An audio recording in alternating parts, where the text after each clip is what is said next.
নমস্কার, আপনারা দেখছেন সময় কলকাতা। টলি হলি বলি নিয়ে রয়েছে বিষয়কত। সলমান খানের দেশাত্মবোধক সিনেমা নিয়ে জটিলতা যেন কিছুতেই কাটছে না। কখনো বেজিংয়ের আপত্তি, কখনো সিনেমার নাম বদল। এ যাবৎকাল বিবিধ কারণে চর্চার শিরোনামে ঠাঁই পেয়েছে মাতৃভূমি। গত 27 ডিসেম্বর ভারতীয় সেনা জওয়ানের জয়গান গেয়ে বহু প্রতীক্ষিত ব্যাটল অফ গালওয়ানের টিজার প্রকাশ্যে এনেছিলেন সলমান। আর সেই ঝলক দেখেই রে রে করে উঠে জিনপিং সরকার। ছবির ঝলকে ভারতীয় সুপারস্টারের হাতে লাল ফৌজ নিধন দেখেই ফুঁসে উঠেছিল বেজিং। চীন দাবি করেছিল বিকৃত তথ্যের সিনেমা দেখিয়ে ভারত জাতীয়তাবাদের উস্কানি দিচ্ছে এবং চীনা সামরিক বাহিনীকে কলঙ্কিত করার চেষ্টা করছে। তাই মাতৃভূমি ছবি থেকে বেশ কিছু চীন প্রসঙ্গ বাদ দেওয়ার নির্দেশ দিয়েছিল প্রতিরক্ষা মন্ত্রক। ফলত ফের নতুন করে চিত্রনাট্য সাজাতে হয়েছে পরিচালক অপূর্ব লাখিয়াকে। চীনা সংবাদ মাধ্যমে সলমানের সিনেমাকে ভারতের জাতীয়তাবাদ উস্কানির অস্ত্র বলেও কটাক্ষ করা হয়েছিল। তার জেরেই নাকি ছবি মুক্তি নিয়ে মহাবিপাকে পড়েছেন ভাইজান।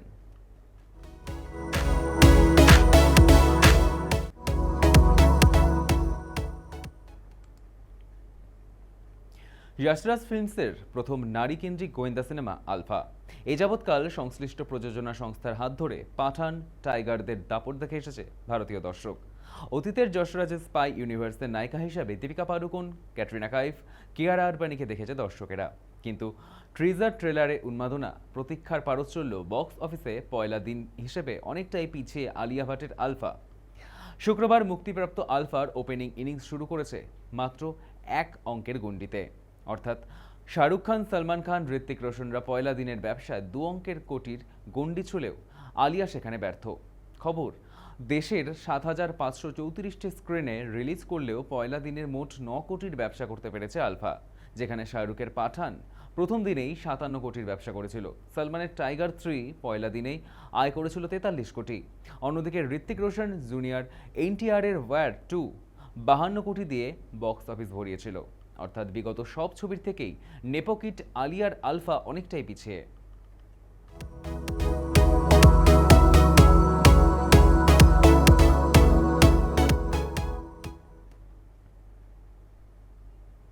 দিন কয়েক ধরেই সিনে দুনিয়ার অন্দরে শোনা যাচ্ছে কৃতি সাননের প্রেম নাকি ভেঙে চৌচির। পর্দায় প্রেমের ককটেল জমলেও বাস্তব জীবনে নাকি সেই স্বাদ একেবারে ফিকে হয়ে গিয়েছে। নায়িকা যে বছর দুয়েক ধরেই লন্ডনের কোটিপতি ব্যবসায়ী কবির বহিয়ার সঙ্গে প্রেম করছেন সে কথা কারোর অজানা নয়। কিন্তু সম্প্রতি অন্য এক নারীকে কৃতির প্রেমিকের বাহুলগ্ন হতে দেখে বিচ্ছেদের গুঞ্জন চাউর হয়ে যায়। শোনা যায় কৃতি কবিরের প্রেমে তৃতীয় জনের প্রবেশ ঘটেছে। এদিকে ব্রেকআপ গুঞ্জন রটলেও এ যাবৎকাল টু শব্দ করেননি নায়িকা। তবে কবিরের সঙ্গে নৈশভোজে গিয়ে কৃতি জানিয়ে দিলেন তারা একই সঙ্গে রয়েছেন। শুক্রবার সন্ধ্যা গড়াতেই মুম্বাইয়ের এক রেস্তোরাঁয় দেখা যায় এই জুটিকে। বিচ্ছেদের গুঞ্জনের আবহে এহেন মুহূর্ত ক্যামেরাবন্দি করার সুযোগ হাতছাড়া করেননি পাপারাজ্জিরা।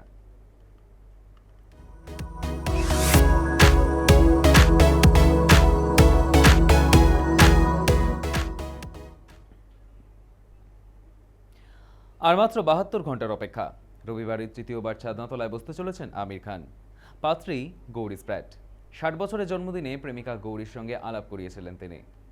খান কাপুর সাম্রাজ্যের সদস্যদের বাড়ির উৎসব অনুষ্ঠান মানেই তারকা সমাহার। আগামী 5ই জুলাই নিজের বাসভবনে শৈশাবুতের মাধ্যমে নিকাহ সারবেন অভিনেতা। তবে মিস্টার পারফেকশনিস্ট আগেভাগেই স্পষ্ট জানিয়ে দিয়েছেন যে কোনো জমকালো অনুষ্ঠান নয়, বরং বিয়েটা একেবারেই ছিমছামভাবেই সারতে চাইছেন তিনি। অন্তঃপর বলিউডের বহু সুজন স্বজন থাকলেও অতিথি তালিকায় যে কাটছাট হবে সেটা আগে থেকেই আন্দাজ করা গিয়েছিল। বলিউড মাধ্যম সূত্রে জানা গিয়েছে পরিবার ও বন্ধুবান্ধব মিলিয়ে 100 থেকে 150 জন অতিথিকে সাক্ষী রেখে তৃতীয়বার বৈবাহিক বন্ধনে আবদ্ধ হবেন আমির খান। 2 প্রাক্তন স্ত্রী, 3 সন্তান, বোনেদের পরিবার সহ বলিউডের বিভিন্ন তারকার উপস্থিতিতে মিস্টার পারফেকশনিস্ট এই বিবাহ সম্পন্ন হবে।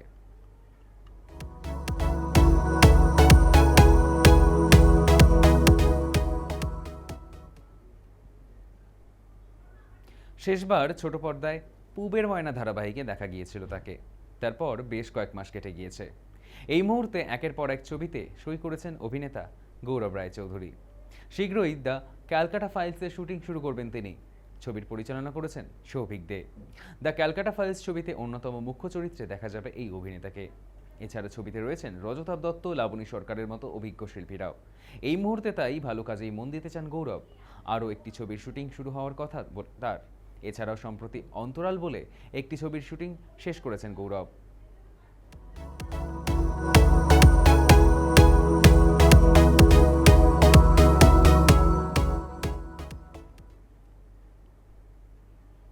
বর্ষায় মুম্বাইয়ের কি মারাত্মক অবস্থা হয় সে কথা নতুন করে বলার অপেক্ষা রাখে না, সকলেরই জানা। তার মাঝেই শহর ছেড়ে মুম্বাই পৌঁছেছেন টলি কুইন বনামী ঘোষ।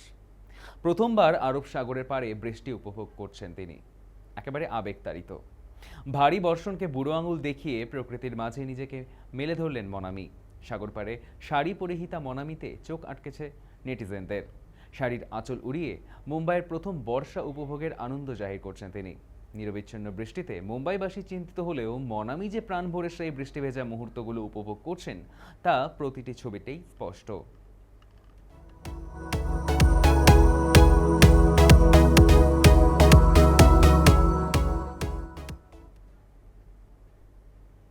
টলি হলি বলি এখনকার মতো এই পর্যন্তই। দেখতে থাকুন সময় কলকাতা, সময় বলবে সময়ের কথা।